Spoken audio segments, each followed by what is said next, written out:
आज ही Doubtnut app download करें। Doubtnut पर होगा अब आपके सभी मैथ्स, केमिस्ट्री, फिजिक्स और बायोलॉजी डाउट्स का सफाया। बस अपने क्वेश्चन की फोटो खींचो, उसे क्रॉप करो और तुरंत वीडियो सोल्यूशन पाओ। Download now. ये दिया हुआ सर्किट में एक्स वाई जो है एक पोटेंशियोमीटर वायर है। ये हमारा एक्स है, ये हमारा वाई है। 2 पॉइंट है। ये एक पोटेंशियोमीटर वायर है एक्स वाई, जिसकी लेंथ 100 सेंटीमीटर या फिर 1 मीटर दे रखी है। इस सर्किट को कनेक्ट किया गया, मतलब इस तरह से कनेक्ट किया गया कि जो V1 है उसके साथ एक स्विच S1 है और नीचे V2 है। V2 के पैरेलल में R2 है और R2 के साथ भी एक स्विच है। तो ये हमारा ऐसा सेटअप किया गया और इस सेटअप में पाया गया कि जो Z है ये हमारा बैलेंस पॉइंट पाया गया। मतलब जब हमने यहाँ पर पॉइंट, इस जॉकी को यहाँ पर रखा तो हमने जीरो डिफ्लेक्शन देखा, यानी हमारी इनिशियल बैलेंस पॉइंट जो है वो जेड पर पाई गई। जब स्विच को remain closed for some time, जब हमने स्विच को क्लोज्ड रखा for some time, it is found that contact Z must be moved towards Y to maintain a balance.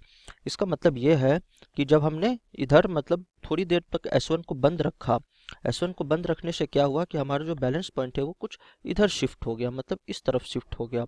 इसका मतलब क्या है, आखिर क्या हो रहा है जो इस चीज़ को फोर्स कर रहा है, इस जेड पॉइंट को फोर्स कर रहा है इधर आने के लिए।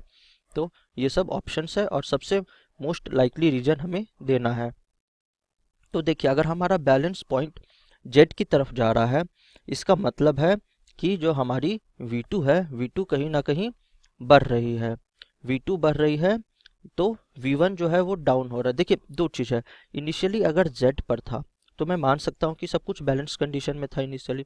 तो अगर ऑप्शन ए को देखें कि cell V1 is running down, अगर सेल V1 जो है वो रनिंग डाउन होगा, इसका पोटेंशियल कम होगा, तो इस वायर पे पोटेंशियल ग्रेडियंट काफ़ी कम हो जाएगा।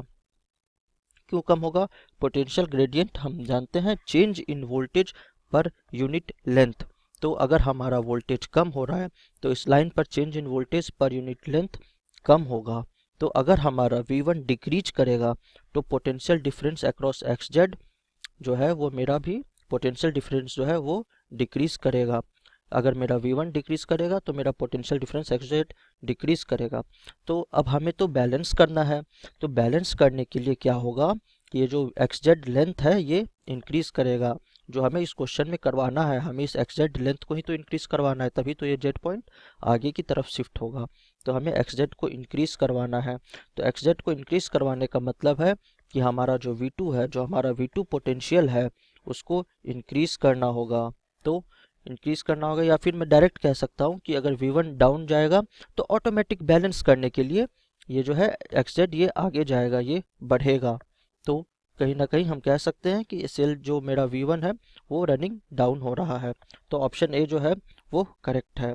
ऑप्शन बी है cell V2 is running down. नहीं, अभी मैंने कहा सेल V2 अगर डाउन हो जाएगा तब तो जेड जो है इधर आना चाहिए, तब तो जेड को इधर आना चाहिए, तब ना जाकर बैलेंस पॉइंट होगा।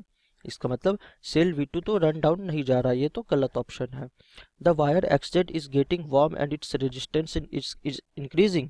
तो देखिए, अगर एक्सजेड वार्म अप होगा तो करंट तो है उसके जरिए इंक्रीज करेगा। अगर एक्सजेड हमारा वार्म अप होगा तो करंट तो वहाँ से इंक्रीज करना चाहिए, लेकिन ये तो पॉसिबल नहीं है।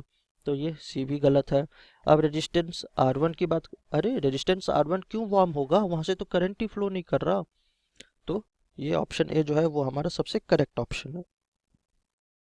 क्लास 6 से 12 से लेके नीट, IIT, JEE मेंस और एडवांस के लेवल तक 10 मिलियन से ज्यादा स्टूडेंट्स का भरोसा। आज ही डाउनलोड करें डाउटनेट ऐप या व्हाट्सएप कीजिए अपने डाउट्स 8400 400 400 पर।